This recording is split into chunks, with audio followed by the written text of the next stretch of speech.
ஆதியாகமம் 3ஆம் அதிகாரம். தேவனாகிய கர்த்தர் உண்டாக்கின சகல காட்டு ஜீவன்களை பார்க்கிலும் சர்ப்பமானது தந்திரமுள்ளதாயிருந்தது. அது ஸ்திரியை நோக்கி, நீங்கள் தோட்டத்தில் உள்ள சகல விருட்சங்களின் கனியையும் புசிக்க வேண்டாம் என்று தேவன் சொன்னதுண்டோ என்றது.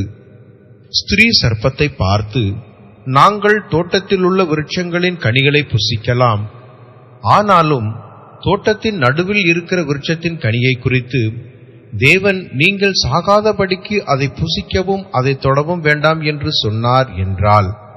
அப்பொழுது சர்ப்பம் ஸ்திரியை நோக்கி, நீங்கள் சாகவே சாவதில்லை, நீங்கள் இதை புசிக்கும் நாளிலே உங்கள் கண்கள் திறக்கப்படும் என்றும் நீங்கள் நன்மை தீமை அறிந்து தேவர்களைப் போல் இருப்பீர்கள் என்றும் தேவன் அறிவார் என்றது.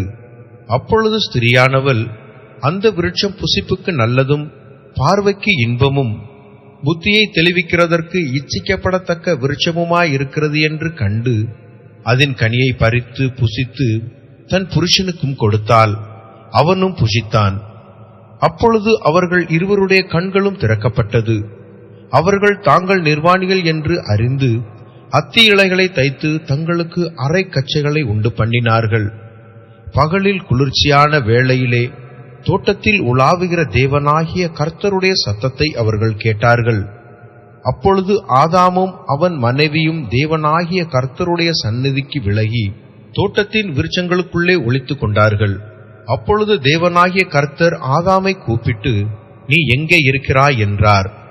அதற்கு அவன், நான் தேவருடைய சத்தத்தை தோட்டத்திலே கேட்டு நான் நிர்வாணியாயிருப்பதினால் பயந்து ஒளித்துக் கொண்டேன் என்றான். அப்பொழுது அவர், நீ நிர்வாணி என்று உனக்கு அறிவித்தவன் யார்?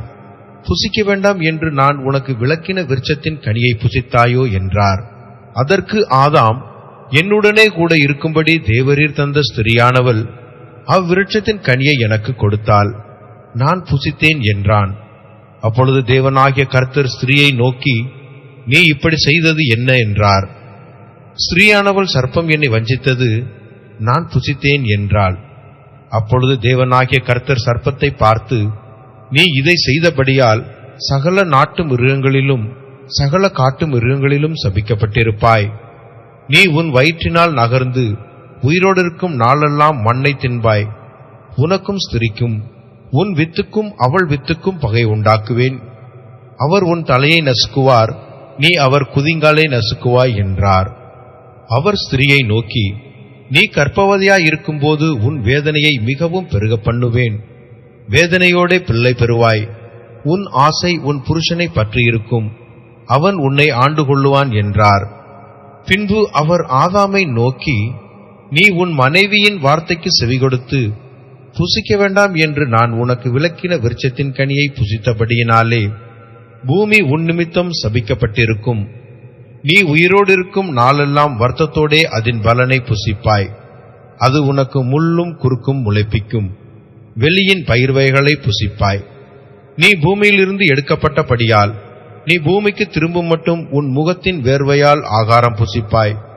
நீ மண்ணாயிருக்கிறாய், மண்ணுக்கு திரும்புவாய் என்றார். ஆதாம் தன் மனைவிக்கு ஏவாள் என்று பெயரிட்டான், ஏனெனில் அவள் ஜீவனுள்ளோருக்கெல்லாம் தாயானவள். தேவனாகிய கர்த்தர் ஆதாமுக்கும் அவன் மனைவிக்கும் தோல் உடைகளை உண்டாக்கி அவர்களுக்கு உடுத்தினார். பின்பு தேவனாகிய கர்த்தர், இதோ மனுஷன் நன்மை தீமை அறியத்தக்கவனாய் நம்மில் ஒருவரைப் போல் ஆனான். இப்பொழுதும் அவன் தன் கையை நீட்டி ஜீவ விருட்சத்தின் கனியை பறித்து புசித்து என்றைக்கும் உயிரோடிராதபடிக்கு செய்ய வேண்டும் என்று அவன் எடுக்கப்பட்ட மண்ணை பண்படுத்த தேவனாகிய கர்த்தர் அவனை ஏதேன் தோட்டத்திலிருந்து அனுப்பிவிட்டார். அவர் மனுஷனை துரத்திவிட்டு ஜீவ விருட்சத்துக்கு போம் வழியை காவல் செய்ய ஏதேன் தோட்டத்துக்கு கிழக்கே கேருபீன்களையும் வீசிக் கொண்டிருக்கிற சுடரொளி பட்டயத்தையும் வைத்தார்.